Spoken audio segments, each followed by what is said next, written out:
தமிழக அரசியலில் இருந்து தமிழ் சினிமாவை பிரிப்பது என்பது இயலாத காரியம். இரண்டும் ஒன்றோடு ஒன்றி பின்னி பிணைந்துள்ளது. ஒன்றிரண்டு தலைவர்களை விடுத்து மற்ற அனைவருமே தமிழ் சினிமாவின் மூலமாகவே அரசியலில் நுழைந்து ஆதிக்கம் செலுத்தியிருக்கிறார்கள். உச்சம் பெற்ற நடிகர்களின் அடுத்த இலக்கு அரசியல் என்பதாகவே தற்போது இருந்து வருகிறது.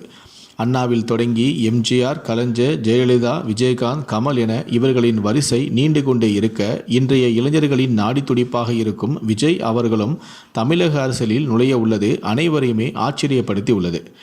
விஜய் தான் தொடங்க உள்ள கட்சிக்கான அனைத்து வேலைகளையும் தீவிரப்படுத்தி உள்ளார். கட்சியெல்லாம் இப்போ நமக்கு எதற்கு, காலத்தின் கையில் அது இருக்கு என்று 20 ஆண்டு காலமாக இப்போவோ அப்போவோ என்று எதிர்பார்ப்பை கிளப்பி ரஜினி அவர்கள் உடல்நிலை காரணத்தை காட்டி கடந்த 2 ஆண்டுகளுக்கு முன்பு இனி நான் அரசியலில் ஈடுபடவே மாட்டேன் என விலகி கொண்டார். ரஜினி வருவார், முதல்வர் ஆவார் என்று நம்பியிருந்த ரசிகர்களுக்கோ பலத்த ஏமாற்றம்.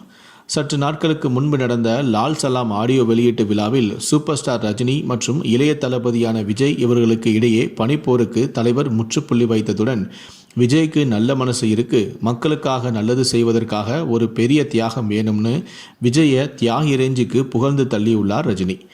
இப்போது மேட்டர் என்னவென்றால், ரஜினி விஜயை எதிரியாக நினைக்கவில்லை, கமலுக்கு கொடுக்காத ஃபுல் சப்போர்ட்டும் இப்போ விஜய்க்கு கொடுக்க போகிறார் தலைவர்.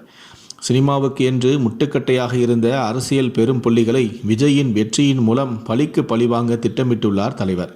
2026 தேர்தலில் திராவிட கட்சிகளுக்கு மாற்றாக சக்தியாக உருபெறும் விஜயின் தமிழக முன்னேற்ற கழகத்திற்கு தனது முழு ஆதரவையும் கொடுத்து வெற்றி பெற வைப்பதோடு, தன்னால் முடியாததை விஜயை வைத்து அசால்ட்டாக செய்ய போகிறார் தலைவர்.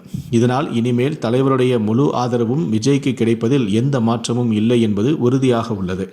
ஏற்கனவே சன் பிக்சர்ஸ் எடுத்த சர்கார் பட ஆடியோ வெளியீட்டு விழாவில் அரசியலுக்கு வந்தால் ஊழலை ஒழிப்பேன் என்று வாக்குறுதி கொடுத்துள்ளார் தளபதி.